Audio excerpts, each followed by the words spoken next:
வணக்கம். இது மதிமுகம் செய்திகள். இன்றைய முக்கிய நிகழ்வுகளை பார்ப்பதற்கு முன்பாக தலைப்புச் செய்திகளை பார்க்கலாம்.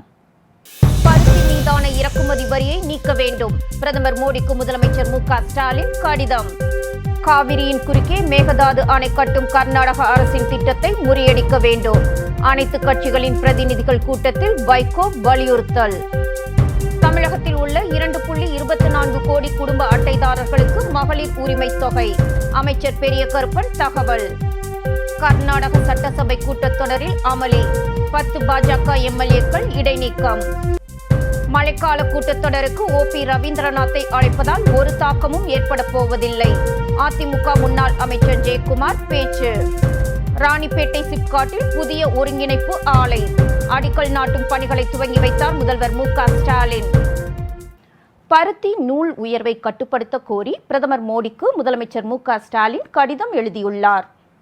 தமிழ்நாட்டில் பருத்தி நூல் விலை உயர்வு தொடர்பாக பிரதமர் மோடிக்கு முதலமைச்சர் கடிதம் எழுதியுள்ளார். அதில் தமிழ்நாட்டில் உள்ள 1500 நூற்பாலைகளில் 15 லட்சம் தொழிலாளர்கள் பணியாற்றி வருகின்றனர்.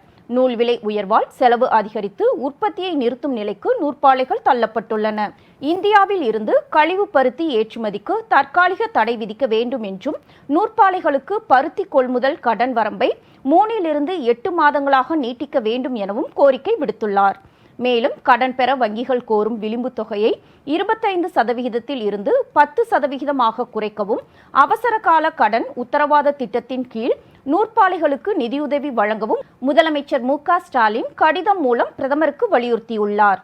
காவிரியின் குறுக்கே மேகதாது அணை கட்டும் கர்நாடக அரசின் திட்டத்தை முறியடிக்க வேண்டும் என்று மதிமுக பொதுச் செயலாளரும் மாநிலங்களவை உறுப்பினருமான வைகோ வலியுறுத்தியுள்ளார். மழைக்கால கூட்டத்தொடர் தொடங்க உள்ள நிலையில் அனைத்து கட்சிகளின் பிரதிநிதிகள் கூட்டம் மத்திய பாதுகாப்புத்துறை அமைச்சர் ராஜ்நாத் சிங் தலைமையில் நடைபெற்றது. இதில் மதிமுக பொதுச் செயலாளரும் மாநிலங்களவை உறுப்பினருமான வைகோ கலந்து கொண்டார். இந்த கூட்டத்தில் பேசிய வைகோ, தாங்க முடியாத வேதனையோடும் துயரத்தோடும் தன் உரையை தொடங்குவதாக தெரிவித்தார். கடந்த 40 ஆண்டுகளில் 800 மீனவர்கள் இலங்கை கடற்படையினரால் நமது கடல் பகுதியிலேயே சுட்டுக் கொல்லப்பட்டுள்ளனர். தமிழ் மீனவர்கள் இந்திய நாட்டின் குடிமக்களா இல்லையா என்ற கேள்வி எழுவதாக வேதனையுடன் தெரிவித்தார். மேலும் தமிழ்நாட்டுக்கு மிகப்பெரிய ஆபத்தை தருகிற பிரச்சினை காவிரி பிரச்சினை எனவும், உச்சநீதிமன்ற தீர்ப்பு, காவிரி நடுவர் மன்றத்தின் தீர்ப்பு இவற்றுக்கெல்லாம் எதிராக மேகதாதுவில் அணை கட்டியே தீர்வோம் என்று கர்நாடக அரசு திமிர்வாதம் செய்வதாகவும், ஒன்றிய அரசு இதில் வேடிக்கை பார்க்கக்கூடாது எனவும் எச்சரித்தார். அதேபோல் பொது சிவில் சட்ட மசோதாவை எப்படியும் நிறைவேற்ற பாரதிய ஜனதா கட்சியினர் துடிப்பதாகவும், அப்படி நிறைவேற்றப்பட்டால் வகுப்பு மோதல்களுக்கும் இரத்த களரிகளுக்கும் வழிவகுக்கும் என எச்சரித்த வைகோ, அதற்கு ஒன்றிய அரசு இடம் கொடுக்க கூடாது எனவும் கேட்டுக்கொண்டார். கர்நாடக சட்டசபை கூட்டத்தொடரில் அமளியில் ஈடுபட்டு அத்துமீறி நடந்து கொண்ட பாஜக எம்எல்ஏக்கள் 10 பேர் சஸ்பெண்ட் செய்யப்பட்டு உள்ளனர். கர்நாடகாவில் சட்டசபை கூட்டத்தொடரில் பாஜகவை சேர்ந்த எம்எல்ஏக்கள் சிலர் இன்று அவையின் மையப்பகுதிக்கு வந்து அமளியில் ஈடுபட்டனர்.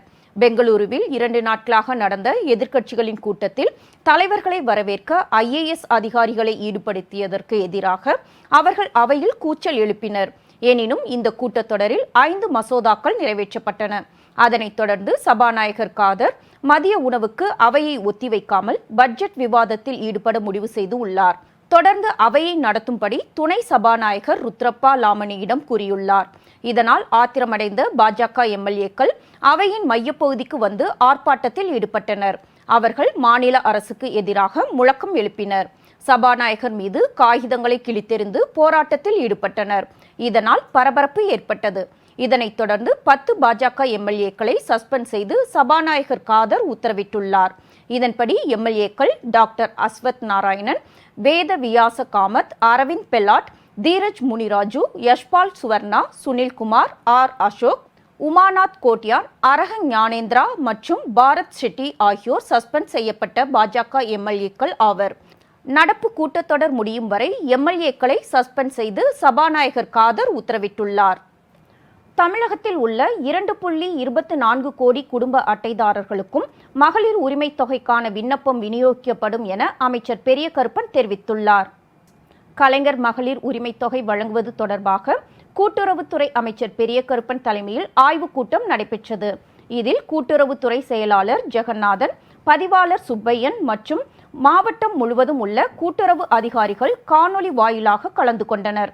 இதனை அடுத்து நடைபெற்ற செய்தியாளர் சந்திப்பில் பேசிய அமைச்சர் பெரிய கருப்பன், முகாம்களில் வங்கி கணக்கு துவங்க ஏற்பாடு செய்யப்பட்டுள்ளதாகவும், குடும்ப அட்டைதாரர்களில் 21 லட்சம் பயனாளிகளுக்கு வங்கி கணக்கு இல்லை என்பது கண்டறியப்பட்டுள்ளதாகவும் கூறினார். தற்போது 1 லட்சம் பேர் கூட்டுறவு வங்கியில் புதிய கணக்குகள் துவங்கி உள்ளதாகவும், மேலும் 15 லட்சம் பேர் கூட்டுறவு வங்கியில் கணக்கு துவங்குவார்கள் என எதிர்பார்ப்பதாகவும் அமைச்சர் பெரிய கருப்பன் கூறினார். தமிழகத்தில் உள்ள 2.24 கோடி குடும்ப அட்டைதாரர்களுக்கும் விண்ணப்பம் விநியோகிக்கப்படும் எனவும் தெரிவித்தார். அந்த பணியோடு இந்த பணி இப்பொழுது ஆய்வு செய்யப்பட்டிருக்கிறது. குறிப்பாக 21 லட்சம் பயனாளிகள் இதுவரை இந்த வங்கி கணக்கு இல்லாதவர்கள் என்று கண்டறியப்பட்டிருக்கிறது. இப்போ நம்ம நியாய விலைக் கடையை சார்ந்தவர்களே வீடு வீடாக சென்று இந்த மனுக்களை கொடுக்க சொல்லுகின்ற நேரத்தில் இந்த பணியும் சேர்த்து பார்க்க சொல்லியிருக்கிறது. சற்றப்போ ஒரு 75,000க்கு 1 லட்சம் வரை புதிய கணக்குகள் இப்பொழுது துவங்கப்பட்டிருக்கிறது. அதுவும் ஒரு மகிழ்ச்சியான செய்தி.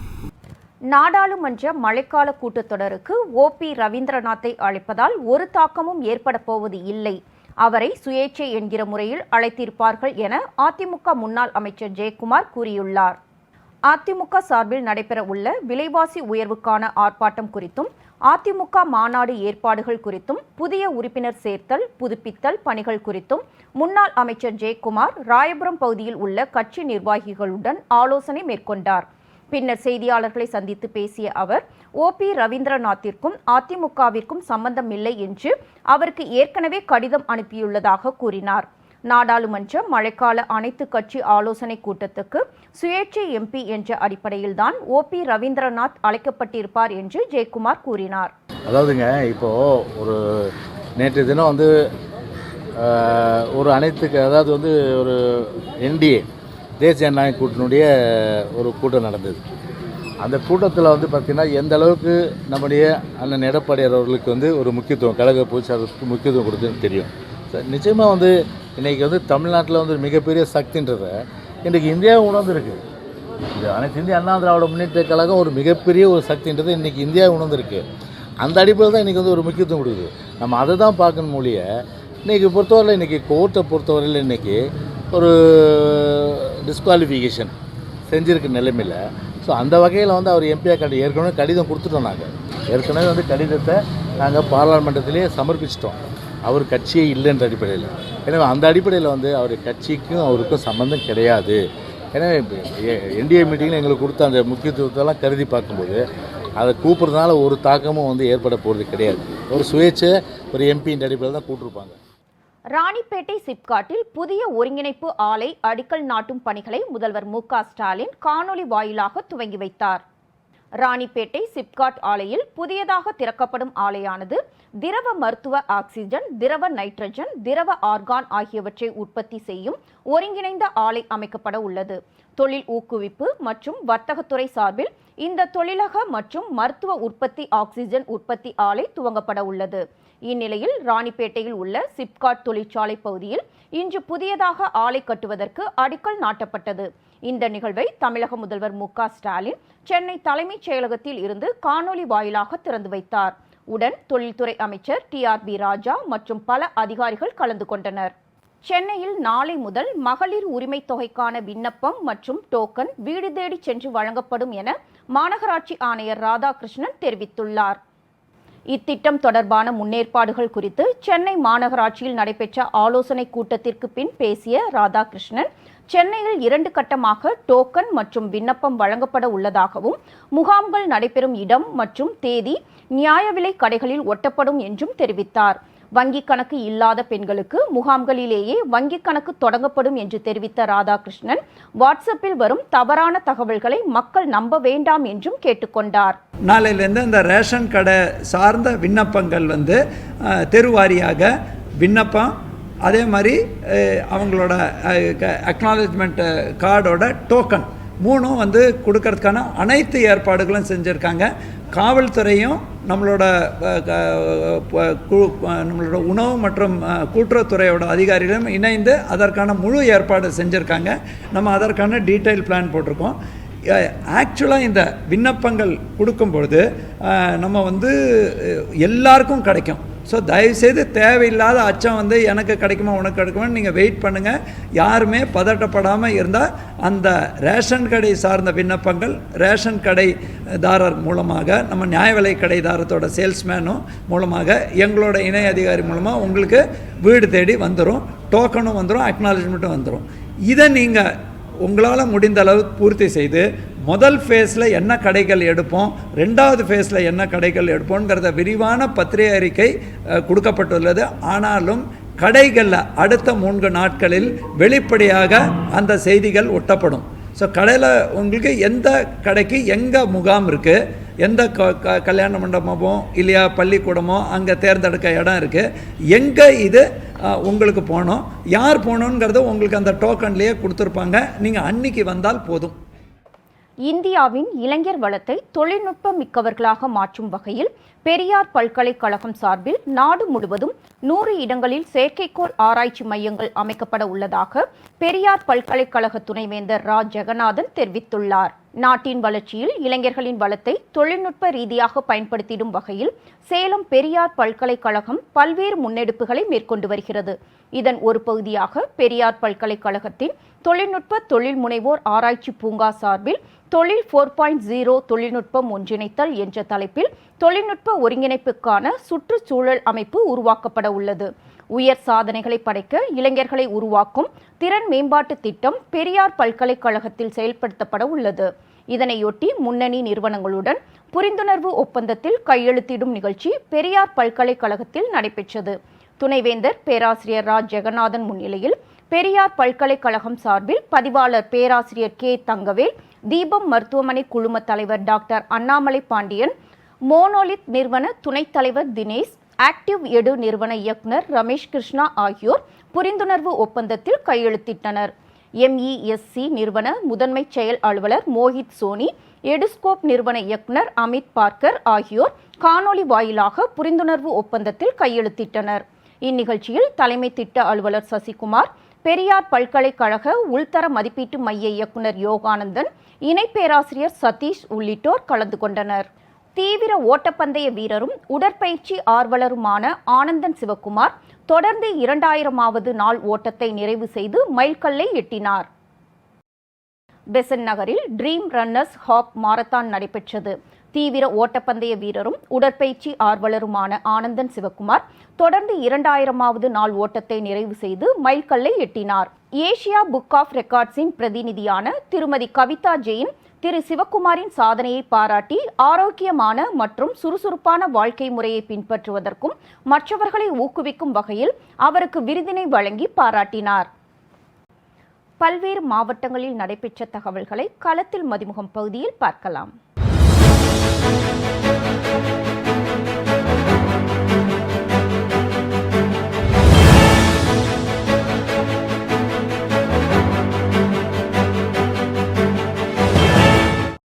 பொதுமக்கள் உடல்நலம் பேணி காப்பதற்கு நடைபயிற்சி மிகவும் அவசியம் என்பதை வலியுறுத்தும் விதமாக தமிழக அரசு சார்பில் அனைத்து மாவட்டங்களிலும் நடப்போம் நலம் பெறுவோம் என்ற தலைப்பில் திட்டம் ஒன்று தொடங்கப்பட்டுள்ளது. இந்நிலையில் புதுக்கோட்டை மாவட்டத்தில் 8 கிலோமீட்டர் நடைபயிற்சி மேற்கொள்ளும் பகுதிகளை நடந்தே சென்று அமைச்சர்கள் மா சுப்பிரமணியன், ரகுபதி மற்றும் மெய்யநாதன் ஆகியோர் ஆய்வு மேற்கொண்டனர். சென்னை அடுத்த மேற்கு தாம்பரம் கருமாரி அம்மன் நகர் அருகே அடாப்ட் ஹோம் மறுவாழ்வு மையத்தில் தங்கி சிகிச்சை பெற்று வரும் உள்நோயாளிகளுக்கு அடாப்ட் ஹோம் நிறுவனர் டாக்டர் எஸ் முருகன் மற்றும் நிர்வாக இயக்குனர் மகாலட்சுமி தலைமையில் சிறப்பு மருத்துவ முகாம் நடைபெற்றது. மருத்துவ முகாமில் கண், காது, இரத்த அழுத்தம், உடலில் சர்க்கரையின் அளவு உள்ளிட்ட பரிசோதனைகள் மேற்கொள்ளப்பட்டு தகுந்த மருத்துவ ஆலோசனைகள் வழங்கப்பட்டன. நீலகிரி மாவட்டம் குன்னூர் கலைமகள் குடியிருப்பு பகுதியில் காட்டெருமை ஒன்று தினந்தோறும் பல பகுதிகளுக்கு சென்றுவிட்டு தேயிலை தோட்டத்தில் தஞ்சம் அடைவது வழக்கம். இந்த நிலையில் தான் தினந்தோறும் வரும் பாதையில் கேட் மூடி இருந்ததால் கேட்டை பார்த்தபடி நீண்ட நேரமாக அங்கேயே நின்றிருந்தது. நீண்ட நேரத்திற்கு பிறகு வீட்டின் உரிமையாளர் கேட்டை திறந்துவிட்ட பிறகு காட்டெருமை தனது வழக்கமான பாதையில் சென்று தேயிலை தோட்டத்தில் தஞ்சம் அடைந்தது. காட்டெருமை போராட்டம் நடத்திய இந்த சுவாரஸ்யமான சம்பவத்தால் அப்பகுதியில் பரபரப்பு ஏற்பட்டது. புதுக்கோட்டை மாவட்டம் அறந்தாங்கி பகுதியில் உள்ள அங்கன்வாடி கட்டிடம் கட்டி 25 ஆண்டுகளுக்கு மேல் ஆன நிலையில் 1 ஆண்டுக்கு முன்பு இந்த கட்டிடம் பராமரிப்பு பணி நடைபெற்றதாக கூறப்படுகிறது. சரியான முறையில் பராமரிப்பு நடைபெறாமல் திடீரென்று மேற்கூரை இடிந்து விழுந்ததால் அங்கன்வாடியில் உள்ளே அமர்ந்திருந்த 2 சிறுவர்கள் மற்றும் சிறுவர்களின் தாயார் உள்ளிட்டோர் காயமடைந்தனர். உடனடியாக அருகில் இருந்தவர்கள் அவர்களை மீட்டு அரசு தலைமை மருத்துவமனையில் சேர்த்து சிகிச்சை அளிக்கப்பட்டு வருகிறது. மேலும் கட்டிடத்தை பராமரிப்பு செய்த ஒப்பந்ததாரர்களை கைது செய்து நடவடிக்கை எடுக்க வேண்டும் என பொதுமக்கள் கோரிக்கை விடுத்துள்ளனர். திருப்பூர் மாவட்டம் உடுமலை அருகே உள்ள ஆனைமலை வனப்பகுதியில் குரங்கு, மான், காட்டெருமை, யானை உள்ளிட்ட வனவிலங்குகள் அதிக அளவில் உள்ளன. தற்போது மாம்பழ சீசன் என்பதால் மீதமாகும் அழுகிய மாம்பழங்களை சிலர் வனப்பகுதி அருகே போட்டு செல்கின்றனர். மாம்பழ வாசனையால் ஈர்க்கப்பட்டு வரும் குரங்குகள் உள்ளிட்ட வனவிலங்குகள் அழுகிய பழங்களை தின்பதோடு அவற்றை எடுத்துக்கொண்டு சாலையை கடக்க முற்படும் போது வாகனங்களில் அடிபடவும் வாய்ப்புள்ளது. இவ்வாறு வனப்பகுதியை அழுகிய பழங்கள் கொட்டும் இடமாக மாற்றி வருபவர்கள் மீது வனத்துறையினர் கடும் நடவடிக்கை எடுக்க வேண்டும் என சமூக ஆர்வலர்கள் கோரிக்கை விடுத்துள்ளனர். சென்னை அடுத்த தாம்பரம் பகுதியில் அதிமுக வட்ட செயலாளர் அருண் என்பவர் வட்டிக்கு பணம் கொடுக்கும் தொழிலும் செய்து வருகிறார். இவர் வீட்டின் அருகாமையில் உள்ள இளம் பெண்ணுக்கு அடிக்கடி தொலைபேசி மூலம் ஆபாச புகைப்படங்கள், குறுஞ்செய்திகள் அனுப்பி பாலியல் தொல்லை கொடுத்துள்ளார். இதுகுறித்து இளம்பெண் காவல் நிலையத்தில் அளித்த புகாரின் பேரில் வழக்கு பதிவு செய்த காவல்துறையினர் அதிமுக வட்ட செயலாளர் அருணை பெண் வன்கொடுமை சட்டத்தின் கீழ் கைது செய்து சிறையில் அடைத்தனர். வேலூர் கோட்டையின் வரலாறு குறித்து குயிலா அவுர் கஹானியா என்ற பெயரில் கோட்டையின் வரலாறு குறித்த கலை நிகழ்ச்சிகள் வேலூர் தொல்லியல் துறையின் சார்பில் நடத்தப்பட்டது. இதில் தொல்லியல் துறையின் கண்காணிப்பாளர் காளிமுத்து மற்றும் மேயர் சுஜாதா ஆகியோர் பங்கேற்றனர். மேலும் சுதந்திரத்திற்கு வித்திட்ட வேலூர் கோட்டை குறித்து நடத்தப்பட்ட ஓவிய போட்டி, கட்டுரை போட்டி, பேச்சு போட்டி ஆகிய போட்டிகளில் வென்ற மாணவர்களுக்கு பரிசுகள் வழங்கப்பட்டது. அரியலூர் மாவட்டம் வடுகபாளையம் கிராமத்தைச் சேர்ந்தவர் குமரவேல் என்பவரது வீட்டிற்குள் நுழைந்த மர்ம நபர்கள் குமரவேலின் மனைவி ஜெயந்தி கழுத்தில் அணிந்திருந்த 5 சவரன் தாலி செயினை பறித்துக் கொண்டு தப்பி ஓடியுள்ளனர். இதுகுறித்து காவல் நிலையத்தில் புகார் அளித்ததன் பேரில் காவல்துறையினர் வழக்கு பதிவு செய்து கொள்ளையர்களை தேடி வருகின்றனர். இச்சம்பவம் அப்பகுதியில் பெரும் பரபரப்பை ஏற்படுத்தியுள்ளது. ராணிப்பேட்டை மாவட்டம் சோளிங்கர் வாலஜா சாலையில் உள்ள தனியார் திருமண மண்டபத்தில் சோளிங்கர் பகுதியை சேர்ந்த வேலு என்பவரும், திருவள்ளூர் மாவட்டம் காளிகாபுரம் பகுதியை சேர்ந்த விஸ்வநாதன் என்பவரும் கட்டுமான பணியில் ஈடுபட்டிருந்தனர். அப்போது 2 மண்டபத்திற்கு நடுவில் இருந்த சிமெண்ட் கான்கிரீட் தடுப்பு சுவர் திடீரென விழுந்ததில் வேலு என்பவர் சம்பவ இடத்திலேயே உயிரிழந்தார். மேலும் விஸ்வநாதன் பலத்த காயமடைந்தார். தகவலறிந்து வந்த காவல்துறையினர் காயமடைந்தவரை மீட்டு அரசு மருத்துவமனையில் சேர்த்த நிலையில் அவர் சிகிச்சை பலனின்றி உயிரிழந்தார். இச்சம்பவம் அப்பகுதியில் பெரும் சோகத்தை ஏற்படுத்தியுள்ளது. ராணிப்பேட்டை மாவட்டம் வாலஜா நகராட்சி நிர்வாகத்தின் சார்பில் 2,08,00,000 மதிப்பீட்டில் நவீனமயமான முறையில் புதிய பேருந்து நிலையம் கட்டப்பட உள்ளதால் பழைய பேருந்து நிலையத்தில் இருந்த கடைகள் அனைத்தும் 10 நாட்களுக்கு முன்பு இடிக்கப்பட்டது. இந்த நிலையில் பேருந்து நிலையத்தில் இடிக்கப்பட்ட இடத்தினை தமிழக கைத்தறி மற்றும் துணிநூல் துறை அமைச்சர் காந்தி திடீர் ஆய்வு மேற்கொண்டார். தொடர்ந்து நகராட்சி அலுவலகத்திற்கு சென்ற அமைச்சர் புதியதாக அமைய உள்ள பேருந்து நிலையத்தின் வரைபடத்தை குறித்து நகராட்சி அதிகாரிகளிடம் ஆலோசனைகளை மேற்கொண்டார். வேலூர் மாவட்டம் பேரணாம்பட்டு நகராட்சிக்கு உட்பட்ட 46 தெருகளில் நகர்ப்புற வளர்ச்சி சாலைகள் மேம்பாட்டு திட்டம் மூலம் 1,87,00,000 மதிப்பீட்டில் சிமெண்ட் சாலை போடும் பணி நடைபெற்று வருகின்றது. இந்த புதிய சிமெண்ட் சாலையை பேரணாம்பட்டு நகரமன்ற தலைவர் பிரேமா வெற்றிவேல், நகரமன்ற துணைத் தலைவரும் திமுக நகர செயலாளருமான ஆலியார் ஜுபேர் அகமத் ஆகியோர் ரிப்பன் வெட்டி திறந்து வைத்தனர். திருப்பத்தூர் மாவட்டம் ஆம்பூர் அருகே முதியோர் உதவித்தொகை, 100 நாள் வேலை செய்பவர்கள் வங்கியில் பணம் எடுப்பது மற்றும் விவசாயிகள் கடன் பெறுவது தொடர்பாக வங்கி ஊழியர்கள் அலைக்கழிப்பதாக கூறி தனியார் வங்கியை முற்றுகையிட்டு 200க்கும் மேற்பட்ட பெண்கள் மற்றும் பொதுமக்கள் வங்கி முன் அமர்ந்து தர்ணா போராட்டத்தில் ஈடுபட்டனர்.